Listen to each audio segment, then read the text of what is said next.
नमस्कार.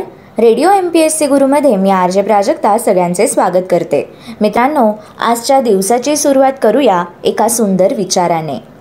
आपले मन समुद्रातल्या भोवऱ्यासारखे आहे.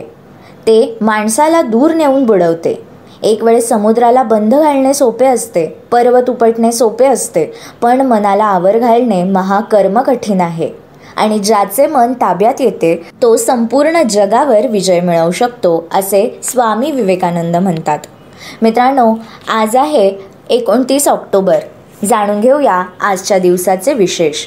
2008मध्ये डेल्टा एअरलाइन्सचे नॉर्थ वेस्ट एअरलाइन्समध्ये विलिनीकरण होऊन नॉर्थ वेस्ट एअरलाइन्स ही जगातील सर्वात मोठी विमान वाहतूक कंपनी बनली. 29 ऑक्टोबर 2005मध्ये दहशतवाद्यांनी घडवून आणलेल्या बॉम्बस्फोटात दिल्लीमध्ये 60पेक्षा जास्त व्यक्ती ठार झाल्या होत्या. 1999मध्ये चक्रीवादळाच्या तडाख्याने ओरिसात अतोनात नुकसान झाले. 1997मध्ये माणिक वर्मा प्रतिष्ठानचा पहिला माणिकरत्न पुरस्कार गानतपस्वी मोगूबाई कुर्डीकर यांना जाहीर करण्यात आला. मोगूबाई कुर्डीकर या हिंदुस्थानी संगीतातील मराठी गायिका होत्या. त्या जयपूर अत्रोली घराण्याच्या शैलीत गायन करत असत. त्यांना आग्रा घराणे व जयपूर अत्रोली घराणे ह्या दोन मातब्बर संगीत घराण्यांच्या शैलीतील संगीत ऐकायला मिळाले.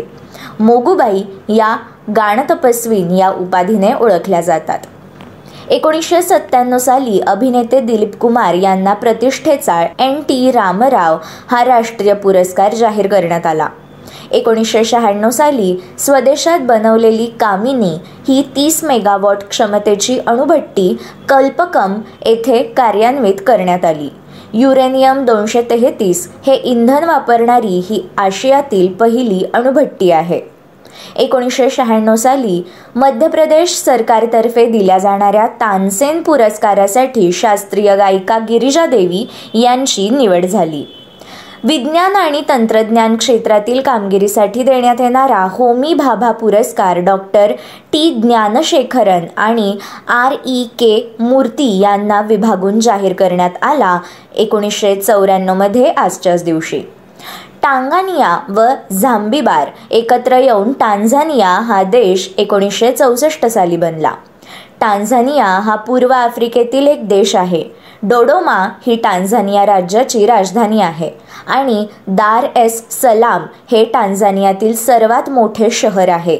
स्वाहिली ही टांझानिया या देशाची राष्ट्रभाषा आहे. महर्षी धोंडो केशव कर्वे यांना 1958मध्ये आजच्याच दिवशी भारतरत्न पुरस्कार प्रदान करण्यात आला. धोंडो केशव कर्वे म्हणजे उर्फ अण्णा कर्वे यांनी महिलांचे शिक्षण, त्यांचे हक्क, विधवा पुनर्विवाह यासाठी आपले 104 वर्षांचे जीवन वाहिले. 1907 साली त्यांनी महाराष्ट्रात पुण्याजवळील हिंगाण्याच्या माळरानावर एका झोपडीत मुलींची शाळा सुरू केली. महर्षी धोंडो केशव कर्वे यांचे जीवन म्हणजे सामाजिक सुधारणा, विशेषतः स्त्रियांच्या शिक्षणासाठी त्यांनी वाहिलेले आधुनिक ऋषितुल्य जीवन. त्यांच्या कार्याचा प्रारंभ हा विधवा विवाहापासून झाला आणि त्याची परिणिती स्त्रियांच्या शिक्षणासाठी स्वतंत्र विद्यापीठ काढण्यामध्ये झाली. स्त्रियांच्या सर्वांगीण उन्नतीसाठी त्यांनी अविरत परिश्रम केले. धोंडो केशव कर्वे यांचे चिरंजीव धो कर्वे हे होत.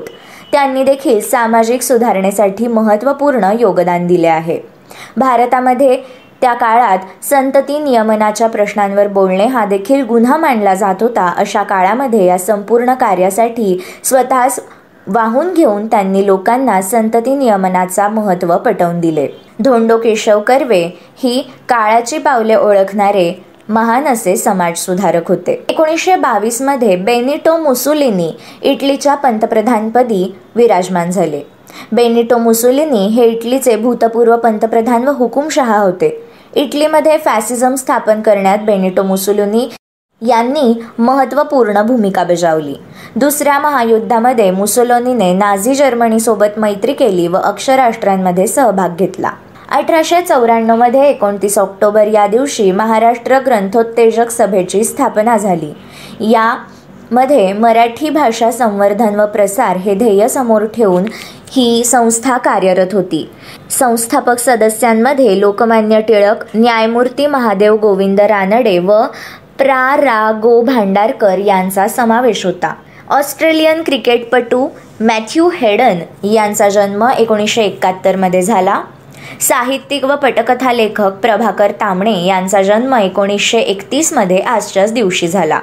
29 ऑक्टोबर 1897 रोजी जर्मनीचा चॅन्सलर व नाझी नेता जोसेफ गॉबेल्स याचा जन्म झाला. मॅगसेसे पुरस्कार विजेत्या कमलादेवी चट्टोपाध्याय यांचे निधन 29 ऑक्टोबर 1988 रोजी झाले. त्या स्वातंत्र्यसैनिक व सामाजिक कार्यकर्त्या होत्या. कमलादेवी यांचा जन्म मँगलोर येथे झाला. त्या बाल विधवा होत्या. त्यांनी हरिंद्रनाथ चट्टोपाध्याय यांच्याबरोबर पुनर्विवाह केला. त्यांचे शिक्षण इंग्लंडमध्ये बेडफोर्ड कॉलेज आणि लंडन स्कूल ऑफ इकॉनॉमिक्स येथे झाले. त्याच सुमारास महात्मा गांधींच्या नेतृत्वाखालील असहकारितेच्या चळवळीत भाग घेण्यासाठी त्या भारतात परत आल्या. त्यांनी भारताच्या स्वातंत्र्य चळवळीत अनेक वेळा धडाडीने भाग घेतला व तुरुंगवासही भोगला. युवकांमध्ये जागृती निर्माण करण्यासाठी त्यांनी विशेष प्रयत्न केले. ज्येष्ठ अभिनेते दादा साळवी यांचे निधन 1981 झाले. भारतातील वैद्यकीय संशोधनाचा पाया घालणारे वसंत रामजी खानोलकर यांचे निधन 1978 आजच्याच दिवशी झाले.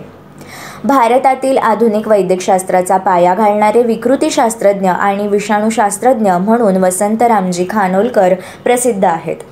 देशाच्या निरनिराळ्या प्रांतातील लोकांच्या आहाराच्या व इतर सवयी तसेच कर्करोगाचे प्रमाण यांचा संबंध तपासण्याचा प्रयत्न त्यांनी केला. या सर्वेक्षणातूनच तंबाखू, पान आणि सुपारी सतत चघळणे आणि तोंडाचा कर्करोग यांचा निकटचा संबंध त्यांच्या ध्यानात आला. अशा प्रकारे निरनिराळ्या कर्करोगांना कारणीभूत असणाऱ्या पदार्थांच्या शोधाला चालना मिळाली. इंडियन कॅन्सर रिसर्च सेंटर म्हणजे आताचे advance centre for treatment research and education in cancer attract या संस्थेची स्थापनाही त्यांनी केली.